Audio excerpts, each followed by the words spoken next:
Chapitre 154. Au terme d'Emmaüs de Tibériade. Le lac n'est qu'une énorme sardoine dans le chaton des collines qu'éclairent très faiblement les étoiles, car la lune est déjà couchée.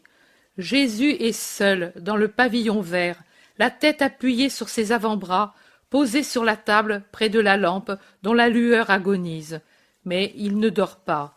De temps à autre, il lève la tête, regarde encore les feuilles dépliées sur la table que retient la lampe placée au sommet des feuilles et ses avant-bras qui s'appuient en bas, et puis, de nouveau, il incline la tête. Tout est silence. Le lac lui-même semble dormir dans le calme accablant de la nuit. Puis, voilà, en même temps, un bruissement du vent dans les feuillages, le claquement solitaire d'une vague sur la rive, un changement dans la nature, c'est comme un réveil des éléments. La pâle clarté de l'aube qui pointe à peine est déjà une lumière, bien que l'œil ne s'en aperçoive pas encore quand il regarde le jardin désert. C'est le miroir du lac qui donne un reflet de ce retour de la lumière parce que sa sardoine foncée, couleur de plomb, se fait plus claire et lentement, par le reflet du ciel où l'aube commence, il passe de la couleur du plomb au gris ardoise, puis au gris fer pour devenir couleur d'eau pâle, et enfin, le voilà qui reflète le ciel dans ses eaux d'un bleu paradisiaque. Jésus se lève, rassemble les feuilles, prend la lampe qui s'est éteinte au premier souffle de la brise et il se dirige vers la maison. Il rencontre une servante qui s'incline, puis un jardinier qui se dirige vers les parterres, avec lequel il échange le salut. Il entre dans l'atrium où les autres serviteurs commencent leurs premiers travaux. « Paix à vous. Pouvez-vous appeler les miens ? » ?»« Ils sont déjà levés, Seigneur, et le char pour les femmes est déjà prêt. Jeanne aussi est levée. Elle est dans l'atrium intérieur. » Jésus traverse la maison pour se rendre à l'atrium qui est du côté de la rue. En fait, tous sont rassemblés là. « Allons. Mère, que le Seigneur soit avec toi. Marie, avec toi aussi, et que ma paix vous accompagne.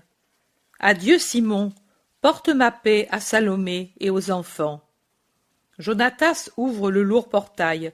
Dans la rue se trouve le char couvert. La rue, entre les maisons, n'est pas encore très éclairée, et elle est tout à fait déserte. Les femmes montent avec leurs parents dans le char qui s'éloigne. « Allons de suite, nous aussi. André, cours en avant, là où sont les barques, et dis aux garçons de nous rejoindre à Tariché. »« Comment ? Nous allons à pied ? Nous arriverons tard. » »« N'importe.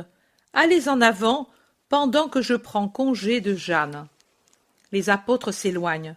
« Je te suis, Seigneur, ou plutôt je te précède, car je vais avec la barque. »« Tu devras attendre longtemps. Cela ne compte pas. Laisse-moi venir. »« Qu'il en soit comme tu veux. Chouza est absent ? » ?»« Il n'est pas rentré, Seigneur. »« Tu lui diras que je le salue et que je l'exhorte à être juste. Caresse pour moi les enfants. Et, toi qui as compris le Maître, fais comprendre à Chouza qu'il est dans l'erreur, et avec lui tous ceux qui veulent faire du Christ un roi temporel. » Jésus aussi sort sur le chemin et rejoint rapidement les apôtres. Allons par le chemin d'Emmaüs. Beaucoup de malheureux vont aux sources, les uns pour obtenir la guérison, d'autres pour trouver des secours. Jacques de Zébédée observe. Mais nous n'avons pas la moindre piécette. Jésus ne répond pas. Les routes se peuplent de minute en minute et de deux catégories de personnes bien différentes. Il y a des maraîchers, des marchands, des serviteurs, des esclaves, des gens du peuple qui se hâtent vers les marchés et des riches jouisseurs qui, en litière ou à cheval, vont eux aussi vers les sources thermales, je suppose, si elles doivent donner la guérison. Tibériade doit être un peu cosmopolite, car parmi ceux qui y habitent, on voit des gens de nations différentes, des Romains alourdis par leur vie oisive et vicieuse, des Grecs bichonnés et certainement pas moins licencieux que les Romains, mais dont le masque que leur laisse le vice n'a pas la même expression que celui des Latins, des gens de la côte phénicienne, des Hébreux, la plupart âgés. Accent, langue, vêtements différents et quelques pâles visages de malades, hommes ou femmes, ou des visages las de patriciennes, et aussi des visages de bons vivants des deux sexes qui avancent en groupe, les uns à cheval, près des litières, les autres en litière, se livrant à des railleries, à des discussions sur des sujets futiles, faisant des paris. La route est belle, un chemin ombragé par de grands arbres qui laissent voir dans les intervalles de leurs troncs d'un côté le lac, de l'autre la campagne. Le soleil, levé maintenant, ravive les teintes des eaux et des plantes. Plusieurs se retournent pour regarder Jésus et un murmure suit son passage. Paroles admiratives des femmes, plaisanteries des hommes, parfois méprisantes, des grognements, quelques plaintes que Jésus accueille, les seuls auxquels il prête attention et qu'il exauce. Quand il rend l'agilité aux membres d'un Tyrien ankylosé par l'arthrite, l'indifférence ironique de plusieurs gentils se trouve secouée. « Oh !» s'écrie un vieux Romain au visage boursouflé de nos sœurs. « Oh ! C'est beau de guérir ainsi. Je l'appelle. »« Il ne le fera pas pour toi, vieux Silène. Que voudrais-tu faire une fois guéri ? » ?»« Revenir à la jouissance. » »« Alors, inutile d'aller trouver le triste Nazaréen. »« J'y vais, et je parie ce que j'ai que... » »« Ne parie pas, tu vas perdre. »« Laisse-le parier, il est encore ivre, nous profiterons de son argent. » Le vieux descend titubant de la litière. Il rejoint Jésus qui écoute une mère israélite qui lui parle de sa fille, une fillette exsangue qu'elle conduit par la main. « Ne crains pas, femme, ta fille ne va pas mourir. Retourne à ta maison. Ne la conduis pas aux sources. Elle n'y trouverait pas la santé du corps et perdrait la pureté de son âme. Ce sont des lieux de licence dégradante. » Et il le dit à haute voix, de façon que tous l'entendent. « J'ai foi. Rabbi, je retourne chez moi. Bénis tes servantes, maître. » Jésus les bénit et il va s'éloigner. Le Romain le tire par son vêtement. « Guéris-moi » commande-t-il. Jésus le regarde et demande « Où ?» Les Romains, et avec eux des Grecs et des Phéniciens, se sont rassemblés, et ils ricanent et parient. Des Israélites qui se sont écartés en murmurant « profanation, anathème » et d'autres paroles du même genre s'arrêtent pourtant par curiosité. « Où ?» demande Jésus. « De partout, je suis malade, hi hi hi !» Je ne sais s'il rit ou s'il pleure, tant est étrange le cri qui lui sort de la bouche. Il semble que la graisse flasque que lui ont laissé des années de vice gêne jusqu'aux cordes vocales. L'homme énumère ses infirmités et dit sa peur de mourir. Jésus le regarde sévèrement et répond « En effet, tu dois craindre la mort, car tu t'es tué toi-même. » Et il lui tourne le dos. L'autre cherche à le reprendre par son vêtement pendant que ricanent ceux qui sont là. Mais Jésus se libère et s'éloigne. « Pousse retourner, Appius Fabius, pousse retourner.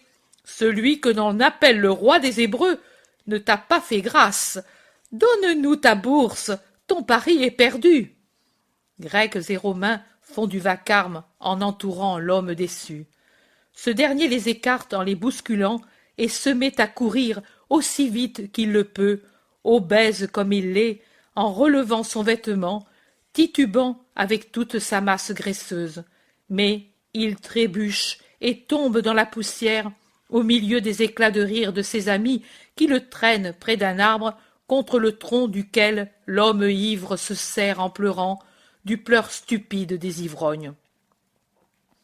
Les sources sont certainement proches, car la foule est de plus en plus nombreuse, affluant de routes nombreuses vers un seul endroit.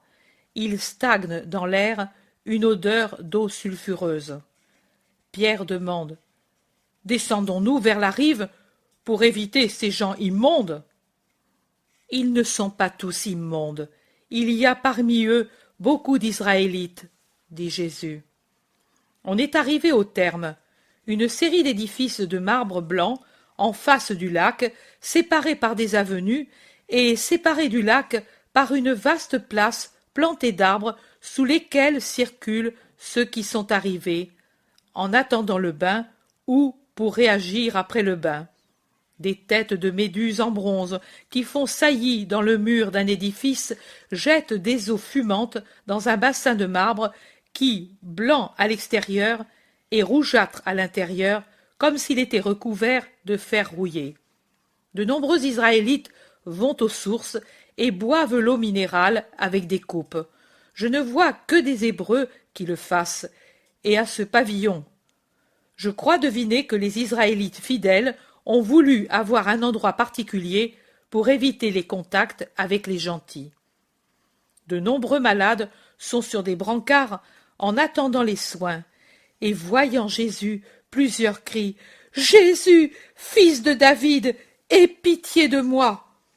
Jésus se dirige vers eux, paralytique, arthritique, ankylosé, atteint de fractures dont les os ne se ressoudent pas, malade d'anémie, d'affections glandulaires, femme flétrie avant l'âge, enfant prématurément vieilli. Et puis, sous les arbres, des mendiants qui se plaignent et demandent l'aumône. Jésus s'arrête près des malades. Le bruit se répand que le rabbi va parler et guérir.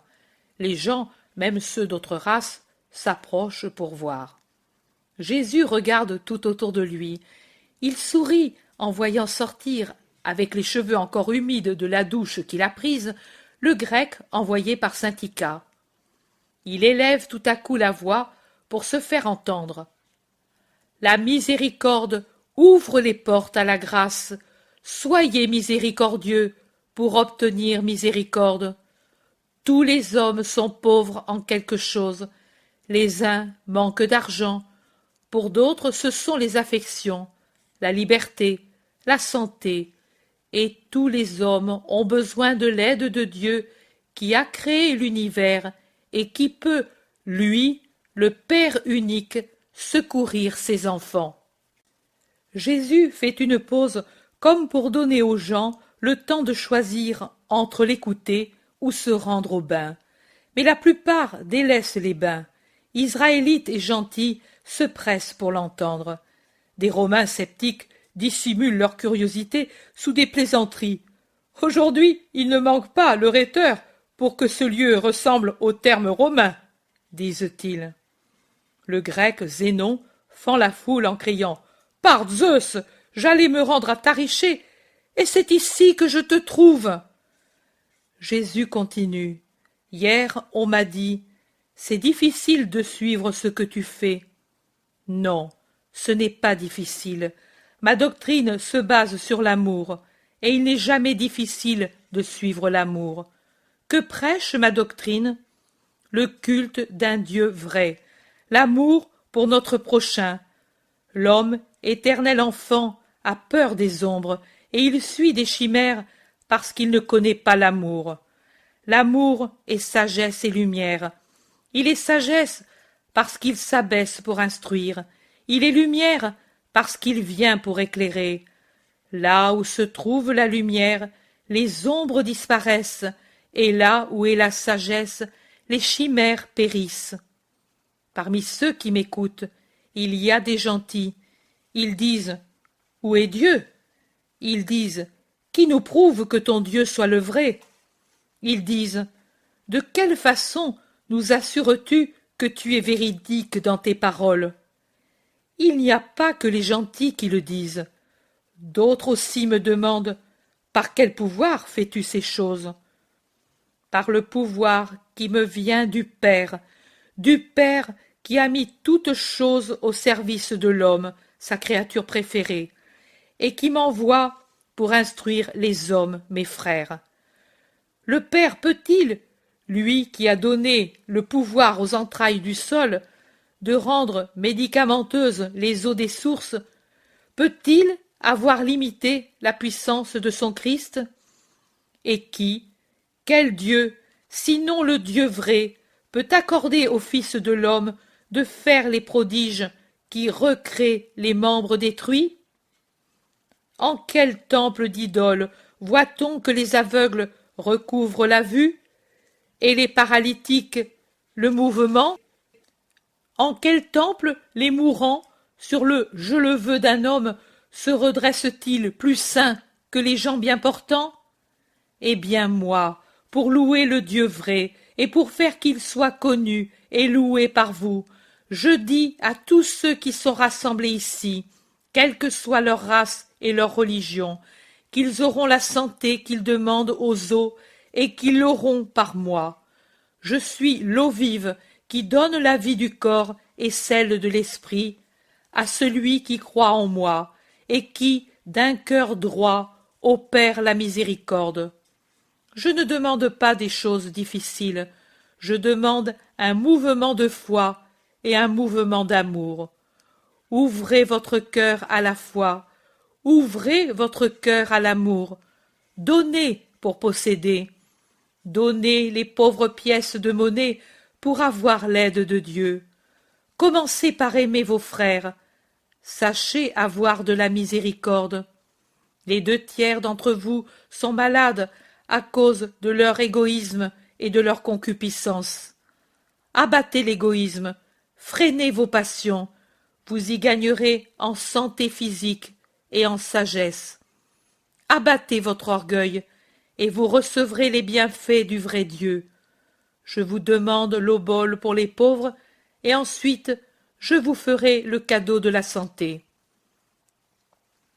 Jésus lève un pan de son manteau et le tend pour recevoir les pièces. Nombreuses sont les pièces que païens et israélites s'empressent d'y jeter, et ce ne sont pas seulement les pièces qui y arrivent, mais aussi des bagues et d'autres bijoux qui jettent avec insouciance des dames romaines qui, lorsqu'elles s'approchent de Jésus, le regardent.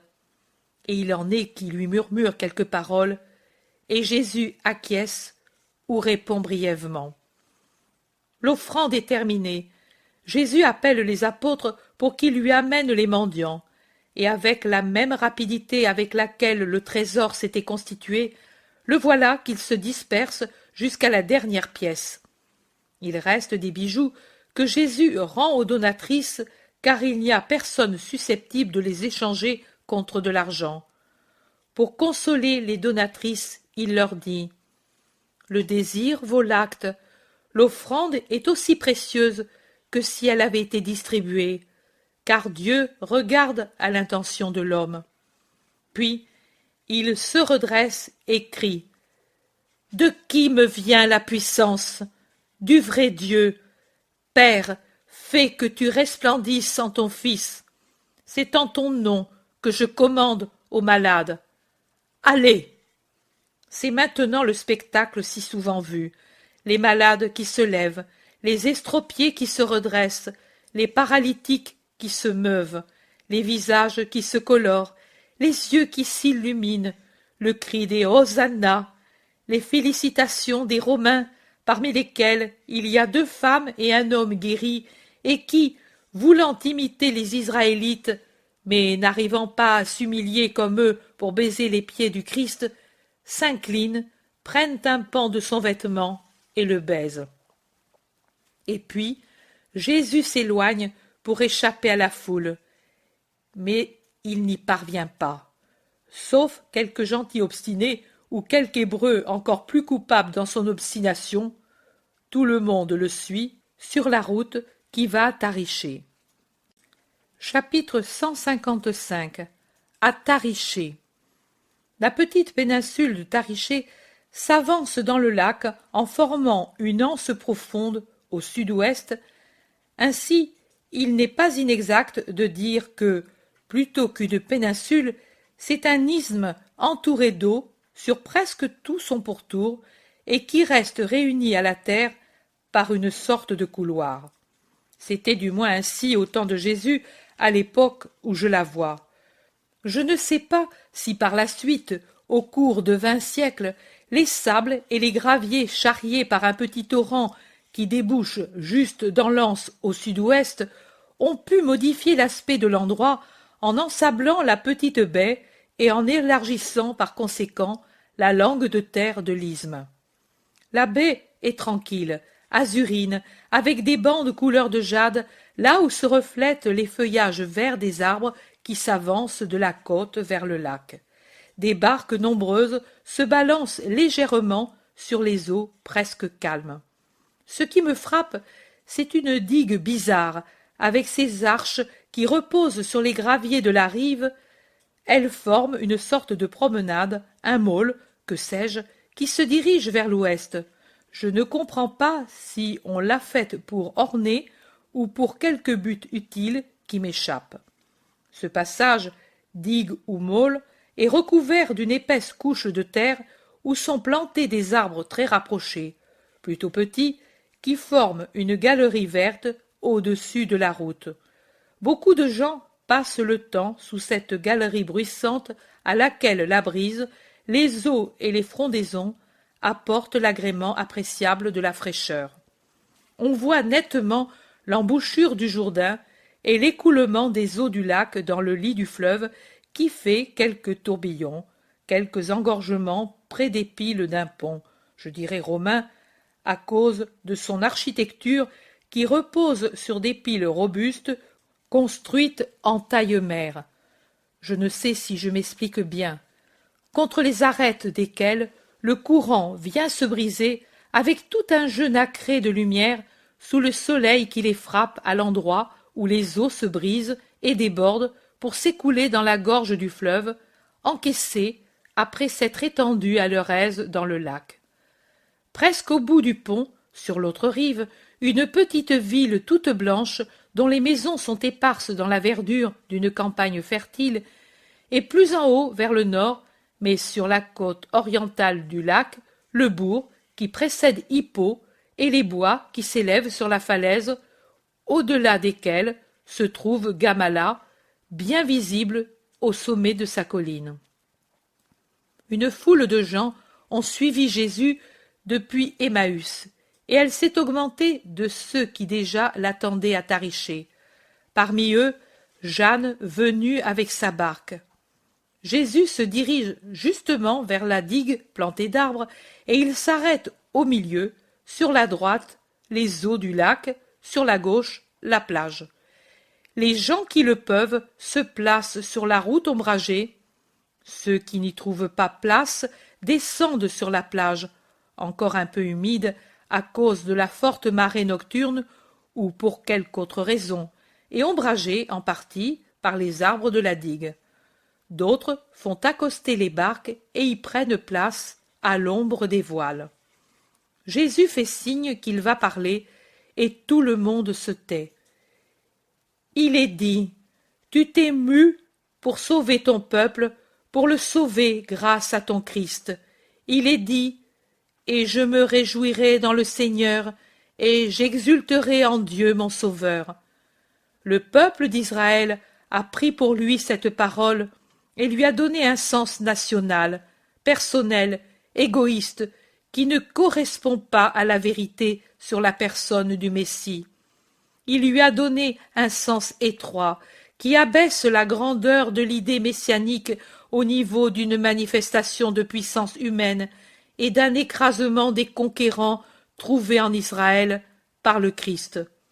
Mais la vérité est différente, elle est grande, illimitée. Elle vient du Dieu vrai, du Créateur et Seigneur du ciel et de la terre, du Créateur de l'humanité, de celui qui a multiplié les astres dans le firmament et a couvert la terre de plantes de toutes espèces, et l'a peuplée d'animaux, comme il a mis les poissons dans les eaux et les oiseaux dans l'air. De la même façon, il a multiplié les enfants des hommes, de l'homme créé par lui, pour être le roi de la création et sa créature de prédilection. Maintenant, comment pourrait-il, le Seigneur, Père du genre humain tout entier, être injuste pour ses enfants, de ses enfants, des enfants de ceux qui sont nés de l'homme et de la femme, formés par lui avec comme matière la terre et avec l'âme son divin souffle? Et comment traiter les uns d'une manière différente des autres, comme s'ils ne venaient pas d'une source unique, comme si non pas de lui, mais de quelque autre être surnaturel et antagoniste, il avait été créé d'autres branches, et par conséquent serait étranger, bâtard, méprisable? Le vrai Dieu n'est pas un pauvre Dieu de tel ou tel peuple, une idole, une figure irréelle. Il est la réalité sublime, il est la réalité universelle, il est l'être unique, suprême, créateur de toutes les choses et de tous les hommes. Il est donc le Dieu de tous les hommes. Il les connaît, même si eux ne le connaissent pas.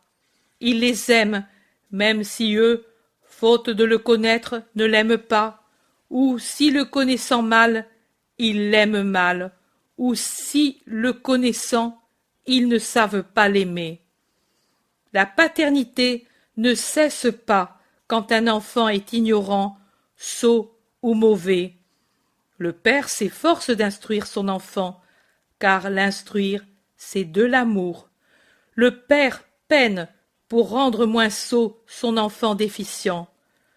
Le père, par ses larmes, par son indulgence, par des châtiments salutaires, par des pardons miséricordieux, essaie de corriger son enfant mauvais et de le rendre bon. C'est ce que fait l'homme père. Et le Dieu Père, serait-il par hasard inférieur à l'homme Père? Voilà alors que le Dieu Père aime tous les hommes et veut leur salut. Lui, roi d'un royaume infini, roi éternel, regarde son peuple formé de tous les peuples répandus sur la terre, et il dit: voilà le peuple de ceux que j'ai créés, le peuple qui doit être sauvé par mon Christ. Voilà le peuple pour lequel a été créé le royaume des cieux. Et voici l'heure de le sauver par le Sauveur. Jésus poursuit. Qui est le Christ? Qui est le Sauveur? Qui est le Messie? Nombreux sont les Grecs présents ici, et nombreux sont ceux, même s'ils ne sont pas grecs, qui savent ce que veut dire le mot Christ. Le Christ est le consacré, celui qui a été oint de l'huile royale pour accomplir sa mission. Consacré pourquoi? Serait-ce pour la gloire mesquine d'un trône? Serait-ce pour celle plus grande d'un sacerdoce? Non. Consacré pour réunir sous un sceptre unique, en un peuple unique, sous une doctrine unique, tous les hommes, pour qu'ils soient frères entre eux, et enfants d'un unique Père, des enfants qui connaissent le Père et qui suivent sa loi, pour prendre part à son royaume. Roi, au nom du Père qui l'a envoyé, le Christ règne comme il convient à sa nature, c'est-à-dire divinement, parce que de Dieu. Dieu a mis toutes choses pour servir de marchepied à son Christ, mais non pour accabler, mais bien pour sauver tous les hommes. En fait, son nom est Jésus, qui en langue hébraïque signifie sauveur. Quand le Sauveur aura sauvé des embûches et de la blessure la plus cruelle, il aura sous ses pieds une montagne, et une multitude de toute race couvrira la montagne, pour symboliser que lui règne et s'élève au-dessus de la terre entière et au-dessus de tous les peuples. Mais le roi sera nu, sans autre richesse que son sacrifice, pour symboliser que lui ne tend qu'aux choses de l'esprit, et que les choses de l'esprit se conquièrent et se rachètent avec les valeurs de l'esprit et l'héroïsme du sacrifice, et non par la violence et l'or. il le sera pour répondre à ceux qui le craignent, comme à ceux qui par un amour faux l'exaltent ou le rabaissent, en voulant en faire un roi selon le monde, comme à ceux qui le haïssent, sans autre raison que la crainte d'être dépouillés de ce qui leur est cher. Qu'il est un roi spirituel, cela seulement, envoyé pour enseigner aux esprits le moyen de conquérir le royaume, l'unique royaume que je suis venu fonder. Moi, je ne donne pas de loi nouvelle. Pour les Israélites, je confirme la loi du Sinaï. Je dis aux gentils, la loi pour posséder le royaume n'est autre chose que la loi de la vertu que toute créature morale s'impose en s'élevant par elle-même et qui, grâce à la foi au Dieu vrai, devient de loi morale et de vertu humaine une loi de morale surhumaine. Ô gentils, vous avez l'habitude de proclamer Dieu les grands hommes de vos nations, et vous les rangez parmi les troupes des dieux nombreux et irréels dont vous peuplez l'Olympe. Vous vous êtes créés tous ces dieux pour avoir quelque chose à quoi vous puissiez croire, car la religion, une religion est nécessaire à l'homme, comme est nécessaire une foi. La foi étant l'état permanent de l'homme, et l'incrédulité un accident anormal.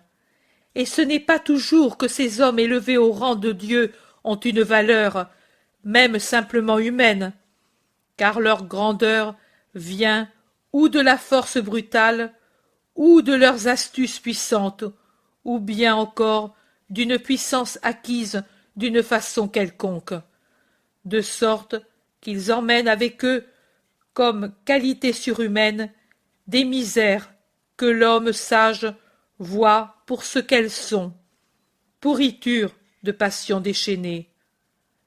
Que je dise la vérité, cela le prouve le fait que dans votre Olympe chimérique, vous n'avez pas su mettre un seul de ces grands esprits qui ont réussi à avoir l'intuition de l'être suprême et ont été des intermédiaires actifs entre l'homme animal et la divinité, qu'ils ont senti instinctivement par leur esprit méditatif et vertueux, de l'esprit qui résonne du philosophe, du vrai grand philosophe à l'esprit du vrai croyant qui adore le vrai Dieu, il n'y a qu'un pas, alors que de l'esprit du croyant au moi de l'astucieux, du tyran ou de celui dont l'héroïsme n'est que matériel, il y a un abîme.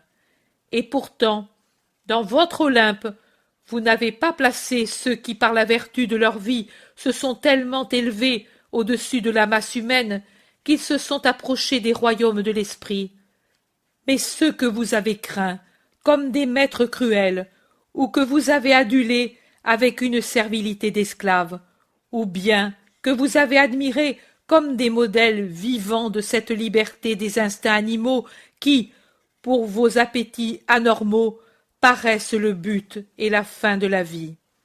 Et vous avez envié ceux qui ont été admis parmi les dieux, laissant de côté ceux qui se sont approchés davantage de la divinité par la pratique et la doctrine enseignée et vécue d'une vie vertueuse. Maintenant, en vérité, je vous donne le moyen de devenir des dieux. Celui qui fait ce que je dis et croit ce que j'enseigne montera vers l'Olympe véritable et sera Dieu, Dieu, Fils de Dieu, dans un ciel où il n'y a pas de corruption d'aucune sorte et où l'amour est l'unique loi, dans un ciel où l'on s'aime spirituellement, sans l'obtusité et les pièges des sens pour rendre ennemis l'un de l'autre les habitants, ainsi qu'il arrive dans vos religions. Je ne viens pas vous demander des actes bruyamment héroïques. Je viens vous dire, vivez comme des créatures douées d'une âme et de la raison, et non comme des brutes. Vivez de manière à mériter de vivre réellement, par la partie immortelle qui est en vous, dans le royaume de celui qui vous a créé. Moi, je suis la vie. Je viens vous enseigner la route pour aller à la vie. Je viens pour vous donner la vie à vous tous, et vous la donner pour vous ressusciter de votre mort, de votre tombeau de péché et d'idolâtrie. Je suis la miséricorde. Je viens vous appeler, vous réunir tous. Je suis le Christ Sauveur. Mon royaume n'est pas de ce monde. Et pourtant, pour celui qui croit en moi et en ma parole, un royaume naît dans son cœur dès les jours de ce monde, et c'est le royaume de Dieu en vous. Il est dit de moi que je suis celui qui amènera la justice entre les nations. C'est vrai, car si les citoyens de toutes les nations faisaient ce que j'enseigne, haine, guerre, vexation prendraient fin. Il est dit de moi que je n'élèverai pas la voix pour maudire les pécheurs, ni la main pour détruire ceux qui sont comme des roseaux brisés et des mèches fumantes à cause de leur manière inconvenante de vivre. C'est vrai, je suis le Sauveur, et je viens pour fortifier ceux qui sont croulants, pour donner de l'huile à ceux dont la mèche est fumeuse, faute de combustible. Il est dit de moi que je suis celui qui ouvre les yeux aux aveugles et qui tire de prison les prisonniers, et amène à la lumière ceux qui étaient dans les ténèbres de la prison. C'est vrai, les aveugles les plus aveugles, ce sont ceux qui, même avec la vue de l'âme, ne voient pas la lumière, c'est-à-dire le vrai Dieu. Moi, qui suis la lumière du monde, je viens pour qu'ils voient. Les prisonniers les plus prisonniers sont ceux qui ont pour prison leur passion mauvaise. Toute autre chaîne disparaît avec la mort du prisonnier, mais les chaînes des vices durent et enchaînent même après la mort de la chair. Moi, je viens les défaire. Je viens pour faire sortir des ténèbres de la prison souterraine de l'ignorance de Dieu tous ceux que le paganisme étouffe sous l'amas de ses idolâtries. Venez à la lumière et au salut. Venez à moi, car mon royaume est le vrai royaume, et ma loi est bonne.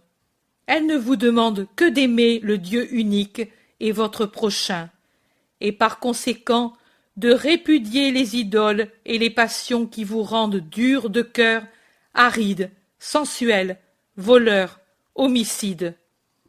Le monde dit « Accablons celui qui est pauvre, faible, seul, que la force soit notre droit, la dureté le fond de notre être, que l'intransigeance, la haine, la férocité soient nos armes, puisqu'il ne réagit pas, que le juste soit foulé aux pieds. Opprimons la veuve et l'orphelin dont la voix est faible.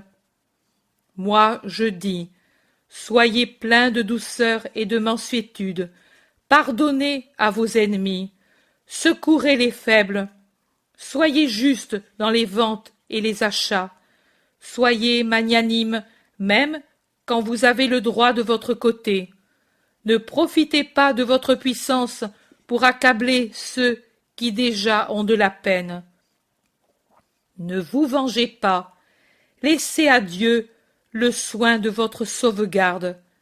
Soyez modérés en toutes vos tendances, car la tempérance est la preuve de la force morale, alors que la concupiscence est la preuve de la faiblesse. Soyez des hommes, et non pas des brutes, et ne craignez pas d'être descendus trop bas, et de ne pouvoir vous relever. En vérité, je vous le dis, une eau bourbeuse peut redevenir une eau pure en s'évaporant au soleil. Elle se purifie en se laissant chauffer et élever vers le ciel pour retomber en une pluie pure et une rosée salutaire, pourvu qu'elle sache se laisser frapper par le soleil.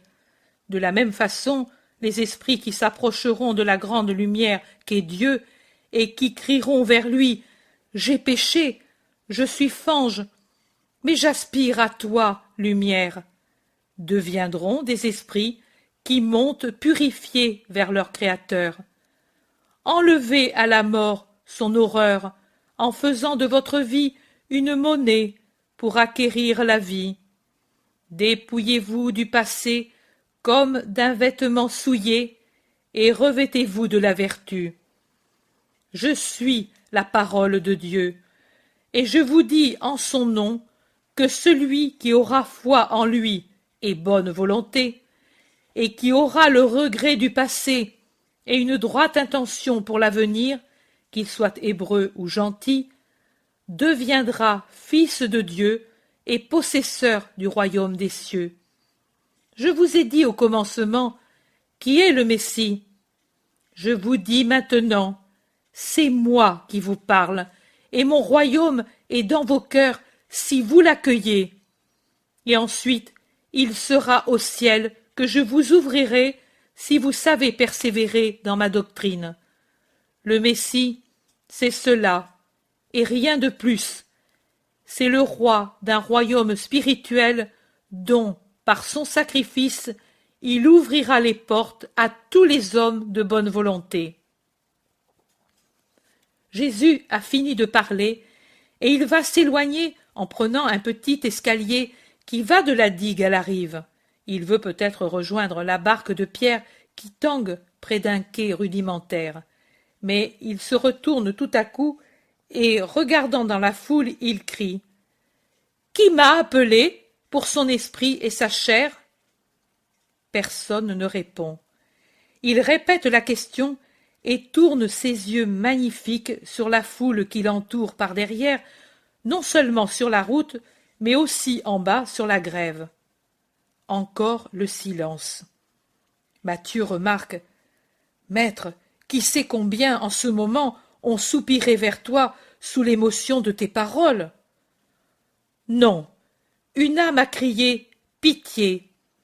Et je l'ai entendu, et pour vous dire que c'est vrai, je lui réponds « Qu'il te soit fait selon ta demande, car il est juste le mouvement de ton cœur. » Et grand, magnifique, il tend impérieusement la main vers le rivage. Il essaie encore d'aller vers le petit escalier, mais il trouve en face de lui Chouza, descendu, on le comprend, de quelque barque, et qui le salue profondément. « Je te cherche depuis plusieurs jours. J'ai fait le tour du lac, toujours à ta poursuite, maître. Il est urgent que je te parle. Sois mon hôte. J'ai beaucoup d'amis avec moi. » Hier, j'étais à Tibériade. On me l'a dit, mais je ne suis pas seul. Tu vois ces barques qui s'en vont vers l'autre rive. Il y en a là plusieurs qui veulent te voir.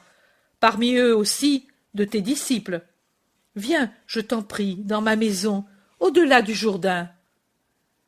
C'est inutile, Chouza. Je sais ce que tu veux me dire. Viens, Seigneur. Des malades et des pécheurs m'attendent. Laisse-moi. Nous aussi, nous t'attendons, malades d'angoisse pour ton bien. Et il y a aussi des gens qui souffrent dans leur chair. Même, tu as entendu mes paroles. Pourquoi donc insistes-tu? Seigneur, ne nous repousse pas, nous... Une femme s'effrayait un passage dans la foule.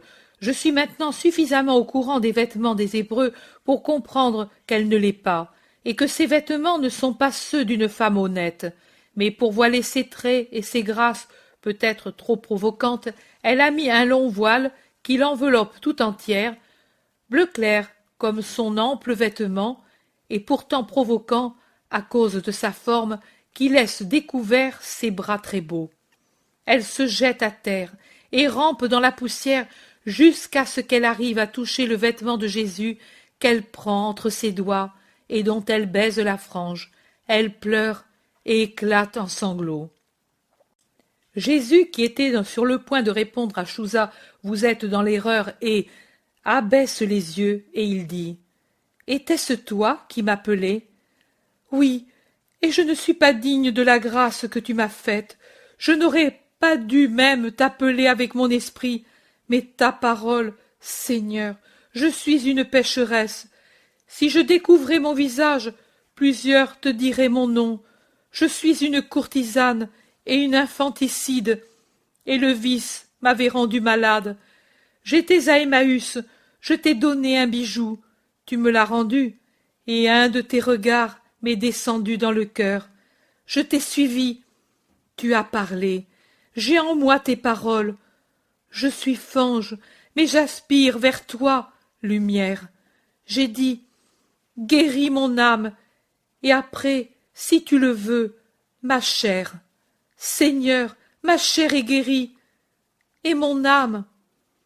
Ton âme est guérie à cause de ton repentir. Va, et ne pêche jamais plus. Tes péchés te sont remis. La femme baise de nouveau le bord du vêtement, et elle se relève. En le faisant, son voile glisse.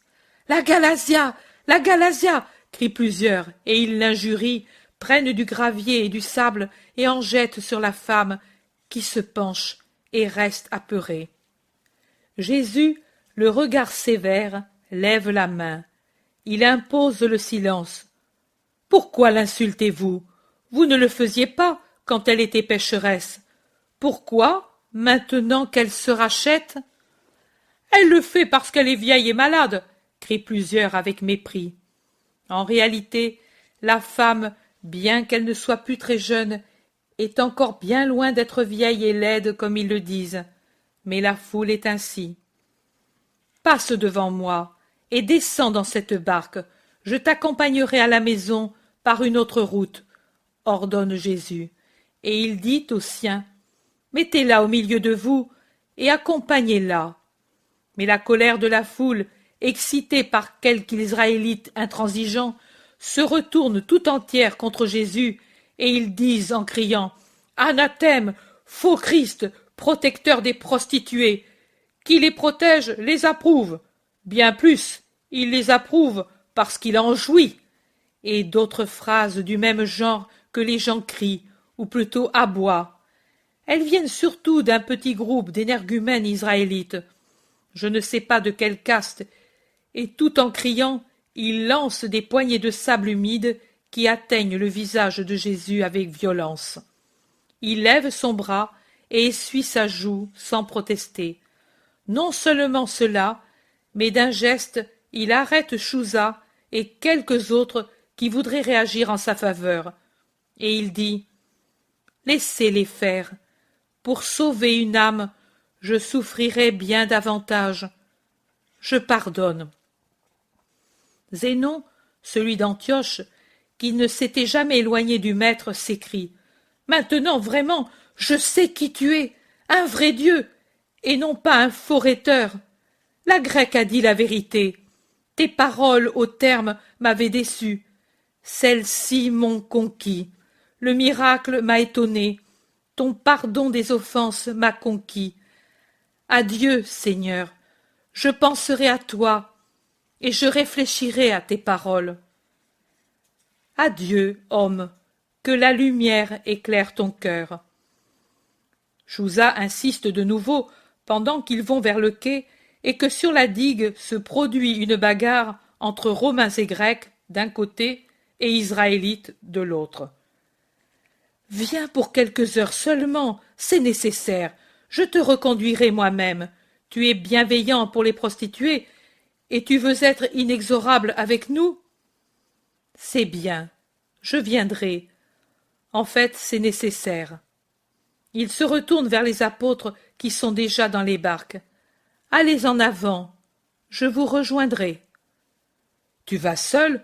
demande Pierre peu content. « Je suis avec Chouza. »« Et nous, on ne peut pas venir? Pourquoi veut-il t'avoir avec ses amis?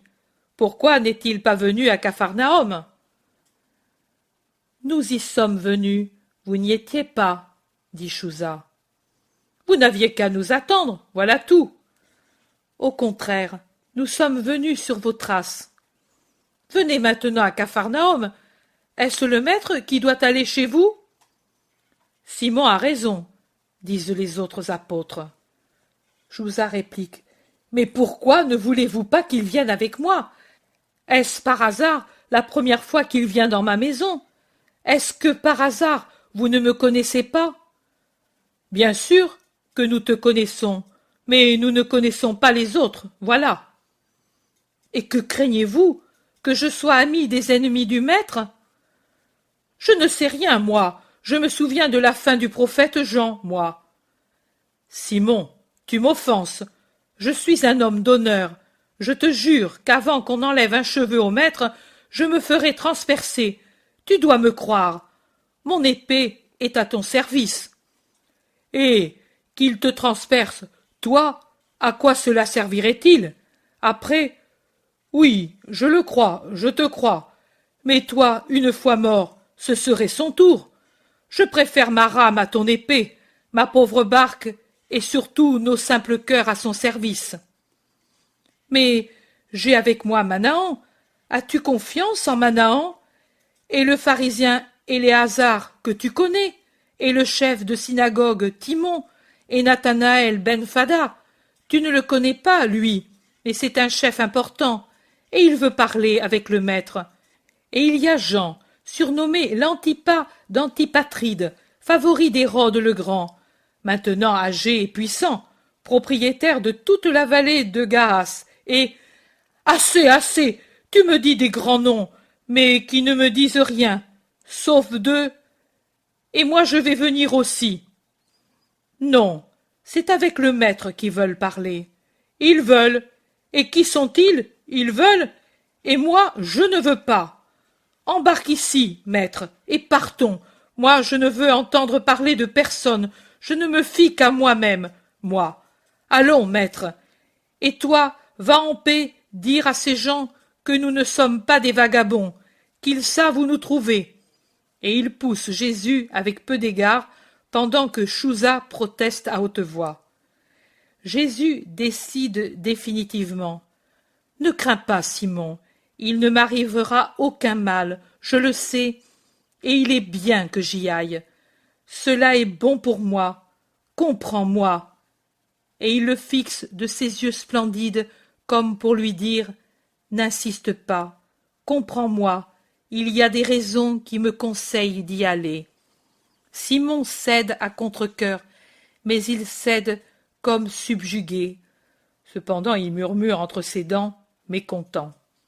« Pars tranquille, Simon, moi-même je ramènerai mon Seigneur et le tien, promet Chouza.